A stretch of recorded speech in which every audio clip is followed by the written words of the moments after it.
अस्सलाम वालेकुम नाज़रीन, मैं हूं अंसार सत्ती और आप देख रहे हैं PDTV। नवाज शरीफ के इलेक्शन लड़ने की राह में हायल आखिरी रुकावट भी दूर हो गई, उनकी ताहयात नाअहली खत्म हो गई, जबकि दूसरी तरफ इमरान खान साहब की मुश्किलात में इजाफा ही होता जा रहा है। एक और बुरी खबर है इमरान खान साहब के लिए जो आपके साथ शेयर करेंगे। इसके अलावा PTI के कौन कौन से बड़े लीडर आम इंतखाबात में हिस्सा नहीं ले सकेंगे, उनके नाम भी आपको बताएंगे। और क्या बुशरा बीबी गिरफ्तार हो रही हैं, इस पर भी बात होगी। लेकिन उससे पहले आपसे दरख्वास्त है कि अगर आप चैनल पे नए हैं तो प्लीज़ इसे सब्सक्राइब करें और बेल आइकन ज़रूर प्रेस करें ताकि आपको अपडेट्स मिलती रहें। और अगर वीडियो अच्छी लगे तो लाइक और शेयर भी ज़रूर करें। तो सबसे पहले बात करते हैं सुप्रीम कोर्ट ऑफ पाकिस्तान के बड़े फैसले की। तो सुप्रीम कोर्ट ऑफ पाकिस्तान ने एक बड़ा फैसला दिया और पाकिस्तानी सियासतदानों की ताहयात नाअहली अब ख़त्म कर दी।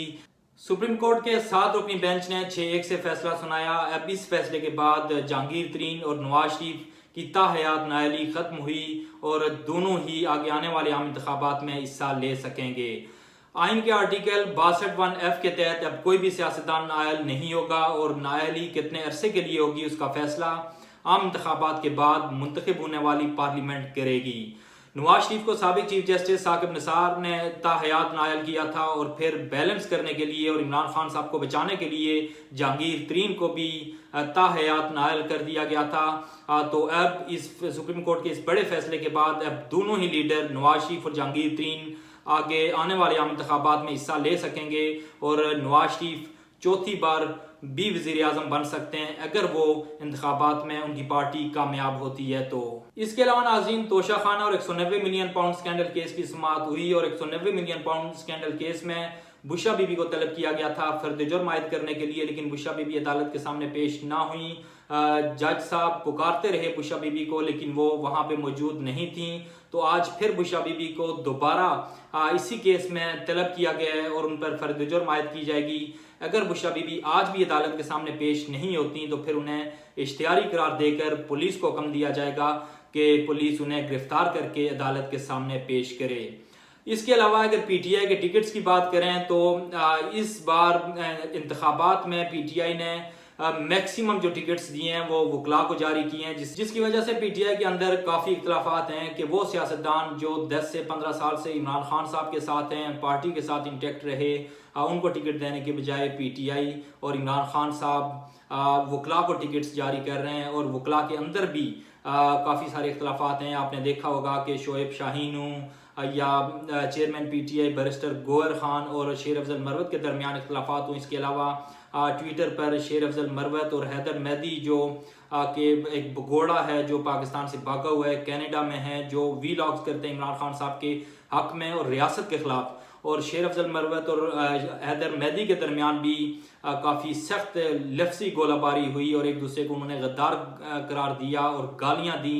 तो इस तरह के इख्तलाफात पार्टी के अंदर भी मौजूद हैं और टिकट्स के मामले पे बिलखुसूस एक हल्के से PTI के कई उम्मीदवार हैं। कुछ PTI के टिकट्स पे इलेक्शन कंटेस्ट कर रहे हैं और कुछ जिनको टिकट नहीं मिला वो आज़ादाना तौर पर हल्के से इलेक्शन कंटेस्ट कर रहे हैं और वो खुद को PTI का उम्मीदवार जाहिर कर रहे हैं। इसके अलावा नाज़रीन, PTI के रहनुमा और सीनियर वकील जिन्होंने हाल ही में पीपल्स पार्टी छोड़ी, लतीफ़ खोसा, उनके और chief justice of Pakistan Qazi Faiza के दरमियान ज़बरदस्त मुकालमा हुआ। कल भी चीफ जस्टिस की जानिब से एक बार फिर लतीफ़ खोसा को झाड़ पड़ी और लेवल प्लेइंग फील्ड से मुतालिक दरख्वास्त दी गई थी PTI की जानिब से, उस पर समाअत हो रही थी जब चीफ जस्टिस ने लतीफ़ खोसा को कहा कि इलेक्शन कमीशन ऑफ पाकिस्तान की जानिब से जो रिपोर्ट पेश की गई है जिसके मुताबिक 76% PTI के लोगों के कागजात नामजदगी मंजूर हो चुके हैं, वो रिपोर्ट पढ़ें, अगर उसमें कोई गलती है तो वो उसकी निशानदेही करें, हमें कुछ रिटर्न में दें। हम यहाँ पे बैठे हैं जो फैसला आप चाहते हैं वो फैसला करने के लिए, लेकिन हमें कोई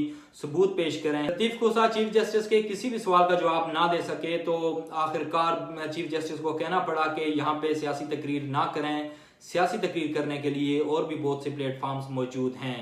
अब नाज़रीन, मैं आपको बताता हूँ PTI के वो टॉप लीडर जो इंतखाबात में हिस्सा नहीं ले सकेंगे। सबसे पहले इमरान खान साहब हैं जो ऑलरेडी नाअहल हैं और वो आगे आने वाले आम इंतखाबात में हिस्सा नहीं ले सकेंगे। उसके बाद जो PTI के सदर हैं चौधरी परवेज़ इलाही और उनकी जो बेगम है उनके कागजात भी मंजूर नहीं हुए। तो इस तरह इमरान खान साहब चौधरी परवेज इलाही और जो PTI के वाइस चेयरमैन हैं शाह महमूद कुरैशी, उनके कागजात नामजदगी मंजूर नहीं हुए।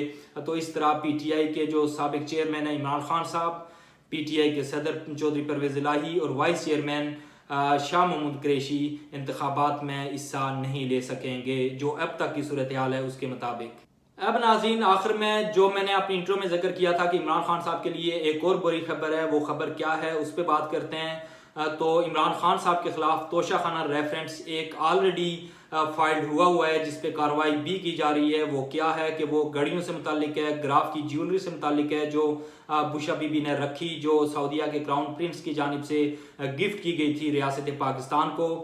इसके बाद अब एक नया नैब का रेफरेंस इमरान खान साहब के खिलाफ आ रहा है। वो क्या है? वो ये है कि इमरान खान साहब ने अपने दौरे हुकूमत में 108 जगह से, या यूं कह सकते हैं कि 108 लोगों से तहफ़ रिसीव किए और तहफ़ की तादाद 200 से ज़ायद है। उनमें से 58 तहफ़ इमरान खान साहब ने अपने पास रख लिए या उन्हें आगे बेचा।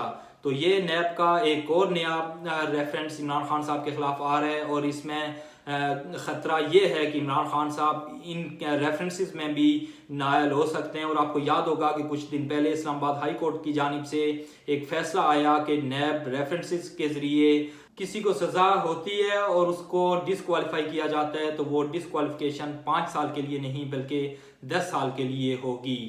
इस तरह अगर इन रेफरेंसेस में इमरान खान साहब पे जुर्म साबित होता है और उनको सज़ा दी जाती है तो उनकी नाअहली 5 साल के लिए नहीं बल्कि 10 साल के लिए होगी। और जो सुप्रीम कोर्ट ने एक बड़ा फैसला दिया कि सियासतदानों की जो डिसक्वालिफिकेशन होगी वो लाइफ टाइम नहीं होगी बल्कि 5 साल होगी, या पार्लियामेंट ये तय करेगी इंतखाबात के बाद कि उनकी डिसक्वालिफिकेशन कितने अरसे के लिए होगी। तो इस फैसले का फ़ायदा भी इमरान खान साहब को नहीं होगा क्योंकि नैब कवानीन के मुताबिक जो डिसक्वालिफिकेशन है वो 10 साल के लिए होगी और नैब कवानीन में जो डिसक्वालिफिकेशन की जो मुद्दत है, जो दौरानिया है, वो ऑलरेडी तय है।